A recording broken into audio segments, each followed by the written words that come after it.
여러분 안녕하십니까? 화물연대 파업이 엿새째 이어지고 있습니다. 어제 10시간을 넘긴 협상에도 합의점을 찾지 못하고 지금 4번째 교섭을 벌이고 있는데요. 쟁점은 올해 말이면 폐지되는 안전운임제입니다. 이 기름값까지 폭등한 상황에서 안전운임제 확대해야 한다. 아니다. 기업들 물류비 부담 커진다. 팽팽히 맞서고 있는데요. 시간이 갈수록 전국 산업 현장 곳곳에서 피해가 늘고 있습니다. 배주환 기자입니다. 경륜장 주차장에 차량 수백 대가 모여 있습니다. 대부분 수출용 완성차들인데 항만이 아닌 공장에서 5km 떨어진 이곳에 옮겨져 보관 중입니다. 공장과 계약한 차량 운반차 중 98%가 화물연대 소속이라 평택항 운송이 어려워지자 일단 임시로 옮겨놓은 겁니다.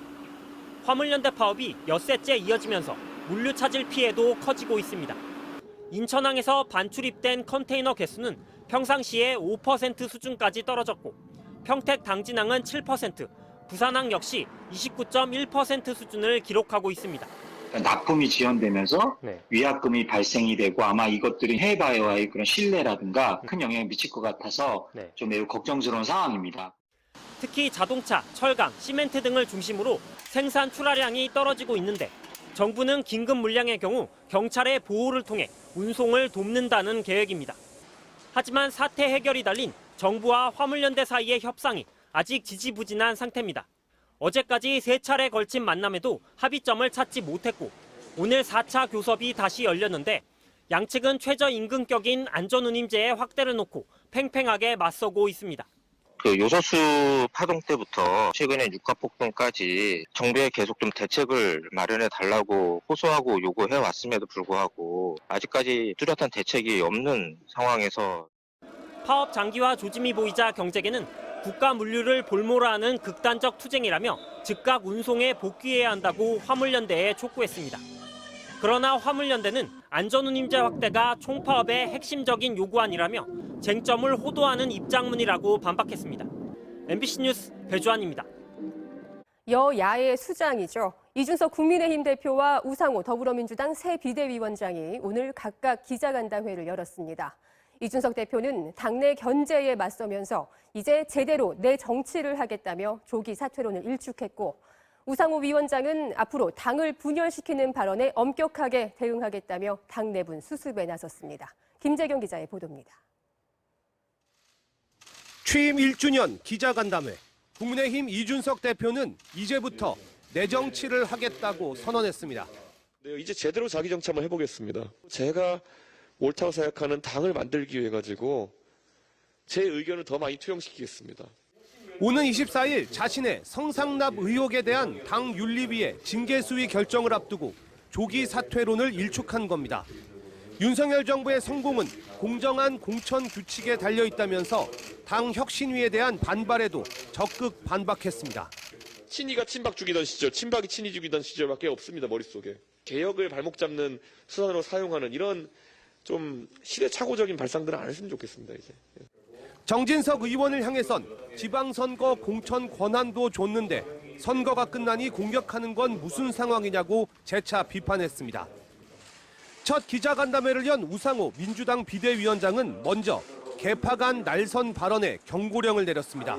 서로 남 탓을 해선 국민의 신뢰를 회복할 수 없다며 특히 겉은 민주당, 속은 국민의힘이라는 뜻의 수박 표현은 절대 쓰지 말라고 강조했습니다. 감정을 건드리는 언어들을 쓰기 시작하면 그것은 비대위가 정리하기가 매우 어렵습니다. 수박 이런 단어 쓰시는 분들 제가 가만 놔둘 겁니다. 전당대회 규칙에 대해선 대의원 제도 자체를 없앨 수는 없지만 반영 비율은 조정할 수 있다고 말했고 유능한 민생정당, 강력한 야당이 되겠다며 정부를 향해 날을 세웠습니다. 서민들 밥상에 굉장히 고통스러운 일이 생기는데 정부 여당이 지금 뭐하고 있습니까? 지금 손흥민하고 가서 사진 찍을 때인가요? 한편 지방선거 참패로 지도부가 총사퇴한 정의당은 이은주 원내대표를 위원장으로 한 비대위 체제로 전환하기로 결정했습니다. MBC 뉴스 김재경입니다. 우크라이나 전쟁 상황 알아보겠습니다. 동남부 전선에 공격을 집중하면서 그 일대 세력을 확장해오던 러시아군이 갑자기 서부 도시에까지 미사일 공격을 퍼부으면서 수십 명이 다쳤습니다. 전황이 심상치가 않습니다. 수도 키이우에 나가 있는 취재기자 연결합니다. 자, 조명아 특파원, 그곳 키이우에도 공습 경보가 울렸다면서요. 많이 놀랐을 텐데 피해는 없었습니까? 네, 이곳 시간으로 어제 저녁 9시쯤 공습경보가 5분간 한 차례 울렸습니다. 공습경보는 우크라이나 지역에 미사일 공격이 감지되면 울리기 시작하는데요. 키이우 지역에 대한 직접 포격은 없었습니다. 화면으로 보시는 건 동부 지역 전략 요충지 세베르도네츠크시에 있는 화학 공장에서 발생한 화재 장면입니다. 러시아군의 포격이 다시 집중되고 있는데 강화되는 러시아군의 공격에 우크라이나군이 필사적으로 저항하고 있지만 이곳 전황은 러시아군에 유리하다는 관측이 많습니다. 이렇게 되면 러시아군은 이미 세력권에 들어온 남부 지역까지 더해 우크라이나 동남부 지역을 장악한다는 목표에 더 다가갈 수 있습니다. 또 우크라이나 서부 초르트키브에 러시아군이 로켓 공격을 가하면서 최소 22명이 부상을 당했다는 소식이 전해지고 있습니다. 서부 지역에 공습을 가한 건 매우 이례적입니다. 저희 취재팀은 키이우에 나흘째 머물고 있습니다. 러시아군에 의해 2주 넘게 점령을 당했던 마을을 방문했는데요. 주민들이 전해준 이야기들을 소개해드리겠습니다. 키이우주 북쪽에 위치한 잘리시야. 전쟁 초기인 지난 3월 러시아군이 한 달 가까이 점령했던 작은 시골 마을입니다. 세르게이 빅토리아 부부가 저희를 집이 있었던 곳으로 안내했습니다. 마당이 딸린 주택이 있었다고 했지만 지금은 터만 남아 있을 뿐입니다. Не можу дивитись на наш будинок. І ми сюди приходимо просто 3월 8일 기습적으로 닥친 러시아군의 점령에 부부는 피난 갈 틈도 없었습니다. 급한 대로 이웃 주민 2명과 강아지 2마리, 고양이 3마리와 함께 5평 남짓한 지하실에 숨어 있었습니다. нам уже не було на чому готувати їжу, не було в нас води гарячої помитися, було дуже холодно, ще тоді морози були. 불과 200m도 떨어지지 않은 숲에는 러시아 전차 4대가 숨어 있었고 군인들이 수시로 마을을 돌아다녔습니다. 엄청난 공포를 느꼈다고 말했습니다.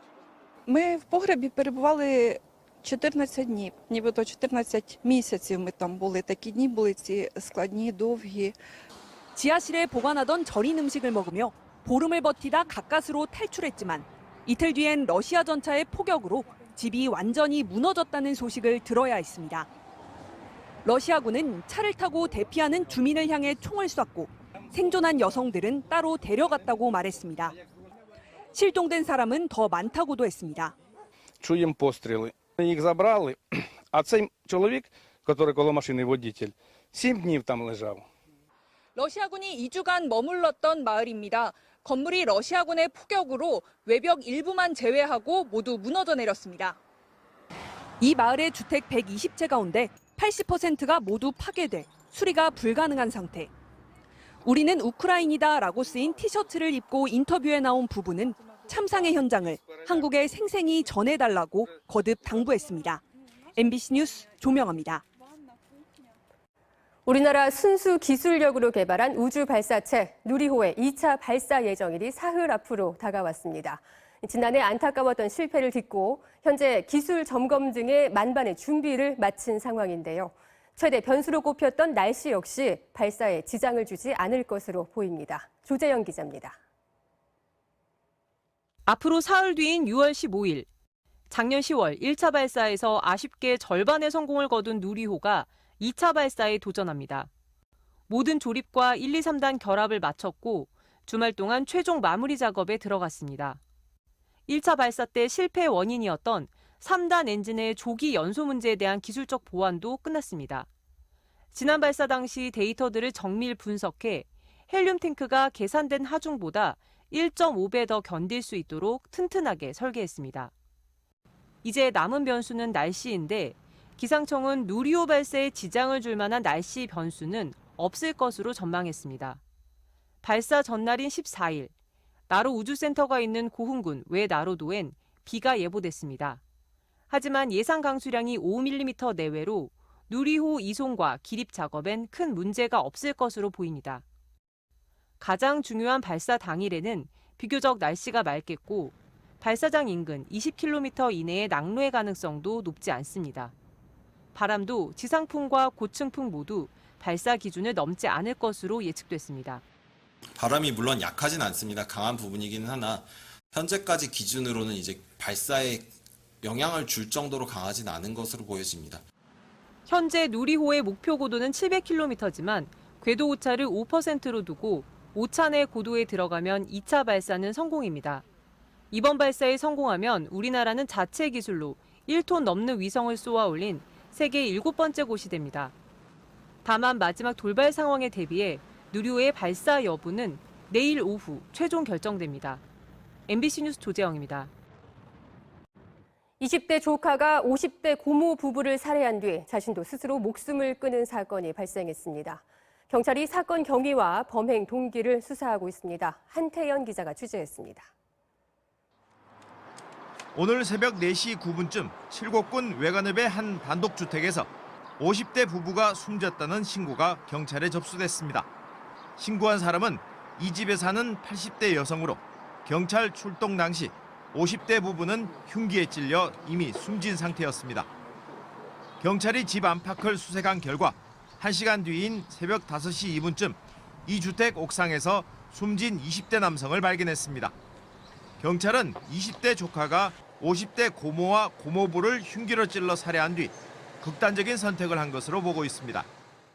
용의자로 추정되는 분이 또 극단적인 선택한 걸로 파악이 되어 있어요. 그럼 자세한 살인 동기나 이런 부분들은 수사 중에 있습니다. 대구에 사는 고모 부부는 어제 경북 칠곡에 홀로 사는 노모 집에 밭일 등을 도와주러 왔던 것으로 알려졌습니다. 조용하던 농촌마을 주민들은 충격에 빠졌습니다. 우리 동네에서 이런 사건이 없는데 그러니라도 힘들게 안 하고 최근에 우리 안 그랬었는데 동네에서 조용하게 그래 있는데 세상에 용의자인 20대 남성은 과거 할머니와 함께 살기도 했는데 최근 행적은 확인되지 않고 있습니다. 경찰은 목격자와 친인척 등을 상대로 자세한 경위를 조사하는 한편 살해 용의자의 의료 기록 등을 파악하고 있습니다. MBC 뉴스 한태현입니다.